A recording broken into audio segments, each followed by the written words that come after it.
Welcome to the Real Life Momz Podcast. This is a place where we get to take a break from all our to-dos and take time to focus on ourselves. I'm Lisa Foster, your host, and today we are discussing rekindling the romance in our relationships. And joining me is fellow mom and marriage and family therapist, Kayla Crane. Hi, Kayla. Welcome to the show. Hi, Lisa. Thanks for having me. I am so glad to have you because I think this is a really important topic that parents don't normally talk about with each other, right? We kind of vent to each other, but we don't really talk about that connection and rekindling that romance with each other. So I'm really excited to have you just kind of put some light on this subject for us. Yeah, I'm really happy. I'm excited to do this. So, what are you seeing out there? You're a family therapist, you're a marriage therapist. This is kind of like your wheelhouse. What are you seeing out there as maybe the biggest reasons why this intimacy between couples start to fade over time? And whether that's like intimacy, like, emotional or physical, like both of those. I think especially with parents with children, that just kind of takes over. You know, Hmm. kids they take precedence over everything, and that's how it should be, right? Kids, we need to take care of them. They need to have kind of all of our attention, but it leaves just very little time for our partners and to focus on our relationships. Date nights, those kind of all go by the wayside when kids come around. And then it's hard to get back on track because for so long we just are in this like mode, right? Like from the second the kids are born, what does the baby need? We're nursing, we're taking care of the baby, changing diapers. And then it doesn't get easier, it becomes almost like transactional with our partners, right? Like, what are you doing? And sometimes, yeah, it just kind of slips away, not intentionally, of course. It's just practical stuff kind of takes over, I think. I love that. I love the word transactional because that's so what happens. It's like, hey, who's picking up the kids? Hey, can you do this? Oh, what time are you here? What time, like that. It's all about that. And maybe like when you get home, it's like, how was your day? It's just very surface, actually, that starts to happen, right? Like I feel like we're just kind of in this survival place.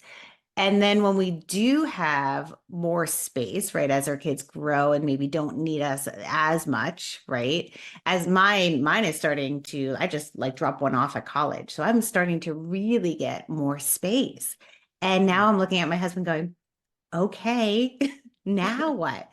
But it's true. It's like this rekindling. Like, we don't even know what to do with ourselves. Like, we love each other. I'm not trying to make this into a therapy session, but like, it's true. You kind of lose it. You're like, oh my God, I forgot even how to. Yeah, actually, one of the most challenging times for relationships is when the kids go away to college or leave the house. A lot of parents are going through raising their kids and they're thinking, okay, when they're out, then we have time together. Hmm. But it's kind of it's a challenge, that transition. Any big points of transition in anyone's life are challenging, and that's usually a lot of times when couples come in to see me, it's because Hmm. it's like, okay, for 18 years, this is all we've known. What now? How do we like operate as a couple instead of just the parenting, instead of being consumed by parenting? It can be really challenging. So it sounds almost a little bit of a normal thing, that transition, right? That people do go through. Is there a way in the process, like before you're getting into that empty nest phase, of avoiding that so that we're actually prioritizing our spouses and our relationship? Yeah, I think just consistently being able to prioritize each other, but also just being able to come back together. So I don't know how much it is about kind of getting it up to there, if that makes sense, but it's reconnecting once they're out. Okay. Like, let's develop a game plan. How do we get back on track? Because no matter what, it's going to be a challenge. It's going to be a shock, right? You can't expect what it's going to be like, just like you can't expect what it's going to be like when the baby comes, Mhm. you know? Yeah. So I think it's a matter of both being receptive to that, and knowing this is kind of how it's going to look. It's going to be a challenge. It's going to be different. And what's our plan? How are we going to reconnect? How are we going to get back on track? Mm. And sometimes that's why people come into couples therapy. But also, there's ways that you can do it and just kind of prepare yourself. Start looking forward to it, making the most out of it. How can we get back on track? Can we plan more dates? Let's really take advantage of this time.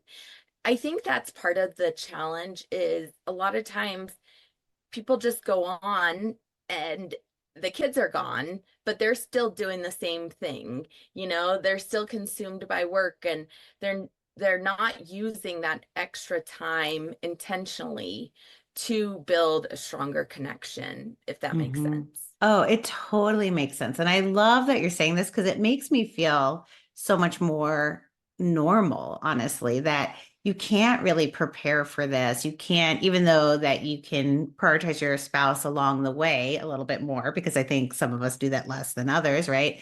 But this time period where there is more space, inevitably it's going to be hard no matter how much you've prioritized each other because it's such a big change. So I love hearing that because it does make me personally feel better.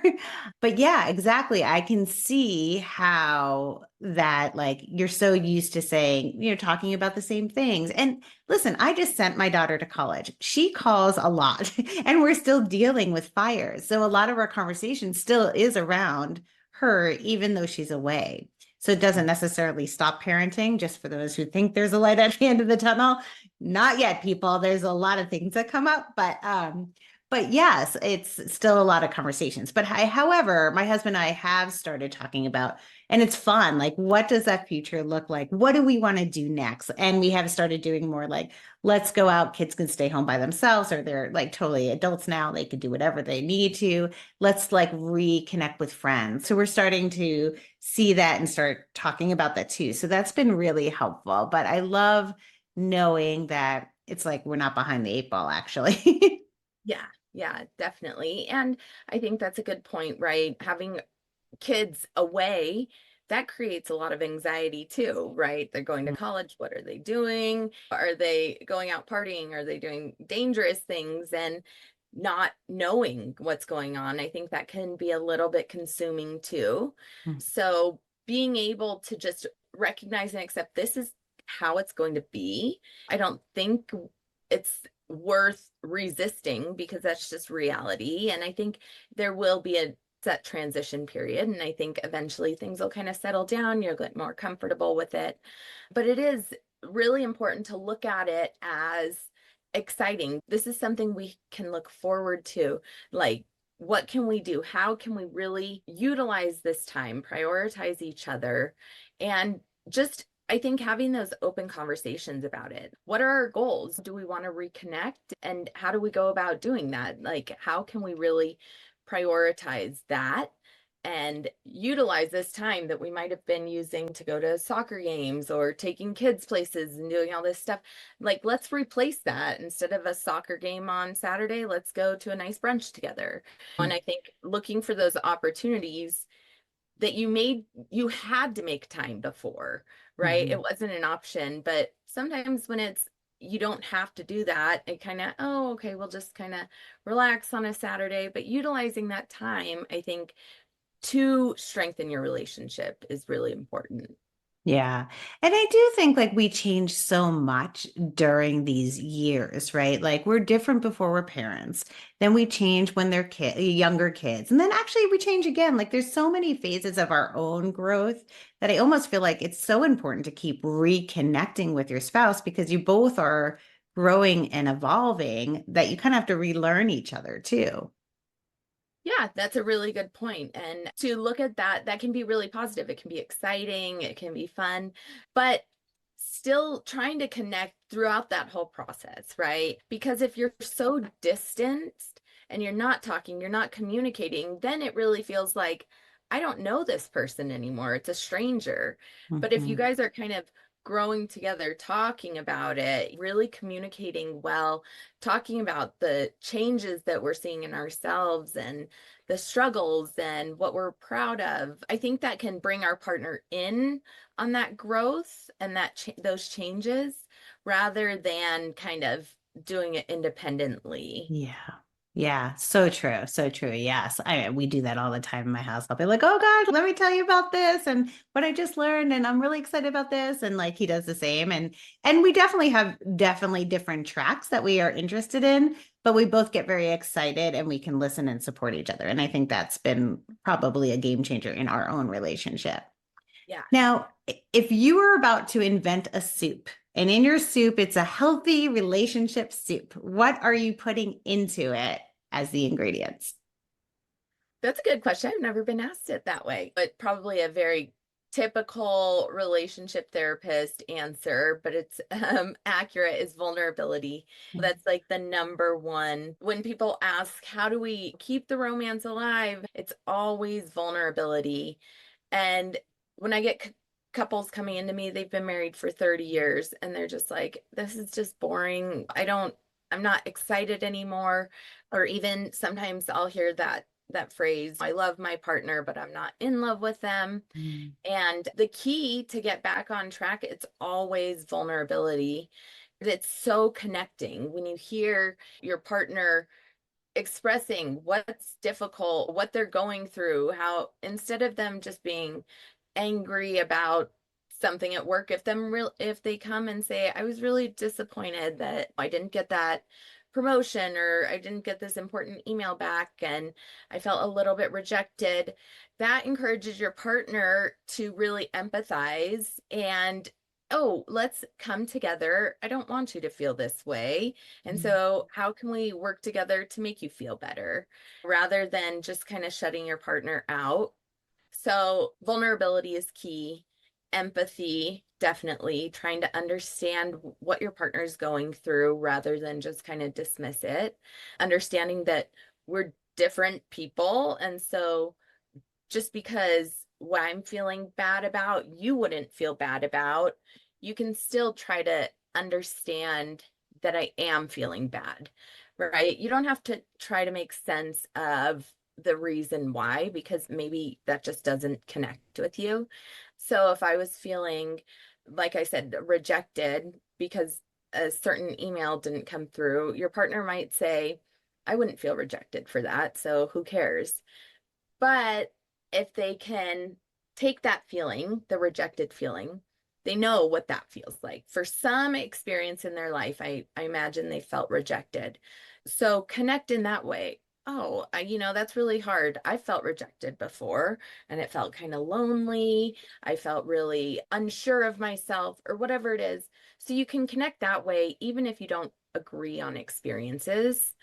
I think that can really, really strengthen a relationship because you'll really feel heard by your partner and seen, and that's crucial. I think also just not not focusing on being right because that won't get you far in a relationship, right? Because if there's a fight and you're saying you're wrong and they're saying you're wrong, you're never going to get anywhere.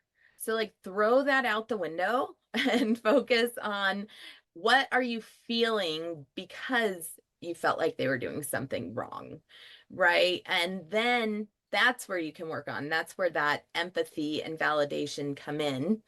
Even though you don't agree that they're feeling like you're wrong, you can still validate the feelings they have, if that makes sense. And so I think that piece, you can't avoid conflict, it's going to happen. But that can shorten the conflict and it can also increase the connection again in the relationship. So you can actually use this conflict to build a stronger relationship if you can take out focusing on who's right and who's wrong and then just try to look at things from your partner's perspective, understand how they're feeling. I think those would be the most important things for a relationship. Yeah. And I love that so much. I'm like so excited talking to you because if I were thinking like ingredients, I'd be like, oh, communication, like things like that that are just so typical. But these are so important. And I think they're also the things that get lost like immediately, especially as a parent, right? Because you have nothing left. to Right. be empathetic for, like, well, why didn't they just do that? Right. So I love those ingredients. Those are great. And that soup is probably going to taste amazing if we do all those things. I think people come in, I would say probably 99% of people that come in, they say we need to improve communication. And yeah, that's important, but it's so like surface. That's not going to change your relationship and it's not going to increase satisfaction, right? It might minimize conflict a little bit, but it's not going to be connecting. It's just going Mhm. to do conflict a little bit better. But where I really see improvement and growth is that deeper down stuff, because without that, you're not going to really get far. It's really really the top level is the communication, but to really get there you need to go deeper. Yeah. And I can see how what you put into your soup is much more connecting.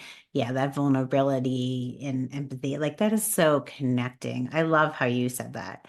Now, okay, we've been together for a long time. Most parents have been together for quite a while. They have kids. The spark in their relationship definitely fades, right? It's not that you don't love somebody, right? You do, but that spark fades. How do we reignite that? So again, the you utilize vulnerability. So I have couples do a nightly, if they can. I don't know how practical that is for everyone, but as often as they can, a few times a week, sit down and talk about how your day is going, what's been going on with you. And again, vulnerably use those deep feelings whenever almost every time somebody's angry, there's some underlying vulnerable emotion, but it feels a lot safer to be angry than to be hurt. But when you can communicate regularly in a vulnerable way and share with your partner, this is what I experienced in my outside life, and this is what I'm experiencing with you, and highlighting the positives. I really felt loved when this happened. Like that really made me feel good about myself. And I wish, kind of highlighting what you need more of rather than criticizing what you don't want. So that's a Mhm. little bit of that's a communication thing, right? But when you do that regularly, it's every single time you do, it's increasing that. Again, I keep using this word connection, but it's not so mundane, right? It's not just so, how was work? Good. Mhm. How are you feeling? Good. That's not really connecting. But when you really get detailed and vulnerable and express really how you're feeling, it's every single time you do that, it's like, oh, now I understand what my partner is going through. And that really can change things because you get to know them on such a different level. And every time you have these talks, you connect a little bit more and you know Mhm. your partner more, rather than just kind of the everyone thinks after being together 20 years, they know their partner so well. And a lot of times they're surprised that they actually don't know them as well as they thought. And so that is critical, I would say. Definitely learning how to repair conflict quicker. Like I said, it's unrealistic to think that you're not going to have conflict. You are. What happens a lot of times when people struggle to repair and they get into, a lot of times that's when you're focusing on the who's right, who's wrong. And that's where those fights last days or longer. Sometimes when people say we're fighting all the time, it's really that they're not having that many fights. The fights are just lasting a really long time because they're taking so long to repair. So if we took that piece out and they can just repair so much quicker, it doesn't feel like they're fighting all the time, Mhm. even though they're still having the same amount of fights. So repairing quicker is so important. And then the cliche date nights, more date nights, and it doesn't have to be a huge glamorous dinner or anything like that. It can be, that's fun too. But it can just be around the house. Let's cook together. I tell people like watching a show together, that can be connecting if your phones are away. Don't look at your phone. But then you're sitting together, you can be holding hands, you're both engaged in something together. You can talk about it later. So a lot of times people think that that can be disconnecting, and it can be, but also you can use it towards your advantage. And then I encourage people, when they do plan date nights, make a date night out of the planning, right? Because that can be fun, just sitting there. What restaurant are we going to go to? What are things we can do? And talking about that. Additionally, if you're planning a vacation, and again, that's a lot of opportunities to sit down together and highlight what you're looking forward to. I encourage people, if it's possible, to plan some trips a little bit further out, a few months out, so you have something to look forward to together. And I mean, spontaneous trips are really fun. And also, though, having things on the calendar far out, so you've got that, oh, we're really looking forward to this together. Let's sit down and look at some activities we can do in this town, or utilizing all of these little opportunities that sometimes we take for granted. I think that can help. When people hear more date nights, sometimes I think that can sound overwhelming because they're like, I don't have time. But that's I think, a good way to be able to incorporate more of that alone time, together time. I like the definition of date night not needing to actually have to go anywhere, because when you have young kids, sometimes it's hard to find someone to watch your children to go out, and that could be stressful, or financially it's too expensive to also have somebody watch your children and then go out. So I just love that. And yeah, the TV thing, honestly, I do that. We're big Bachelor fans. I'm gonna put that out there. I'm sorry. My husband loves it too, but we get really into the guys, into the girls, into the characters. And it becomes a family thing. My husband always cheats and looks up who wins, because you can find that on the internet. And I always don't let him tell me, although eventually we do, probably before the last episode.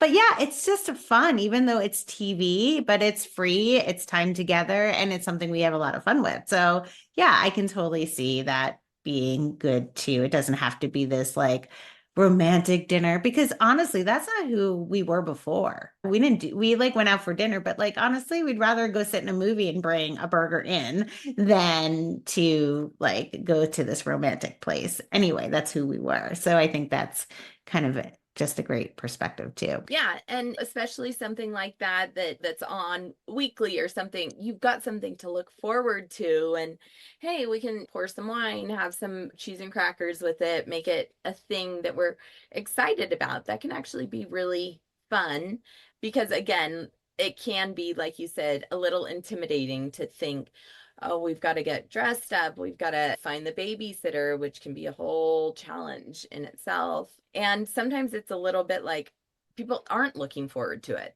It's more of kind of a hassle, and it's to go through all this. And sometimes it's fun, but also don't force yourself to do something that you're not going to really enjoy. If you like something more low key at home, do it. Just as long as you guys are, again, putting the phones away is critical, right? That changes everything. If you could put your phone away, especially at nighttime, bedtime, if you could put it across the room, that can be really helpful.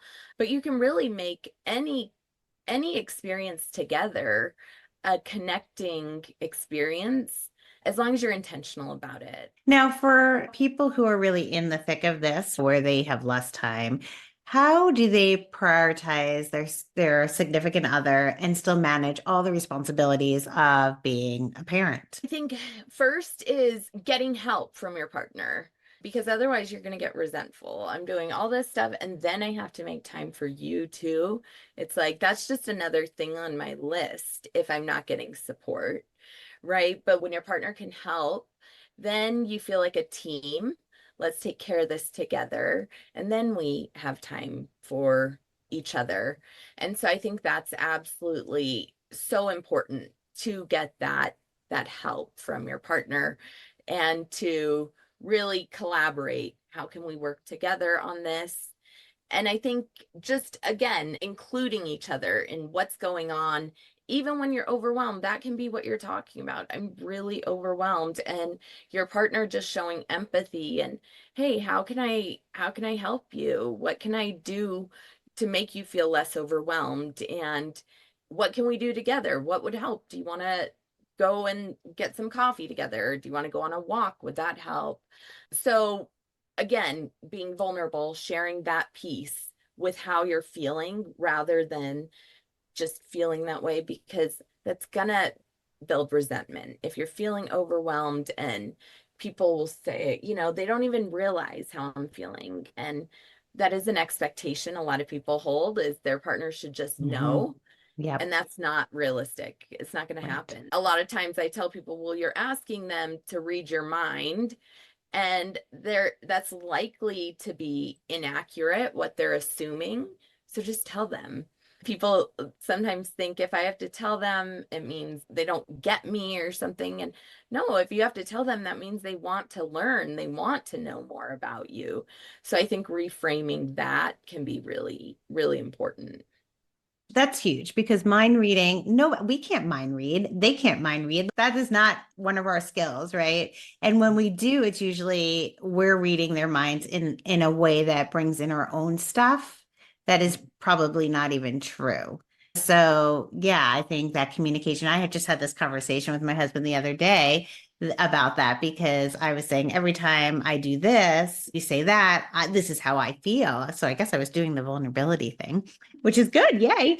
Yeah. But yeah, and he's like, well, that's not what I was thinking at all. When I say that, that's all I meant, and I'm like, well, that's my own stuff. Apparently I have my own stuff that I need to deal with. And I made up a whole story that doesn't even exist. Right. And I think a lot of us probably do that in certain situations. So I think what I'm hearing from this conversation is honestly be vulnerable and then communicate with that. Yeah, Yeah. definitely. I think we sometimes people say, well, I don't want to have to tell them.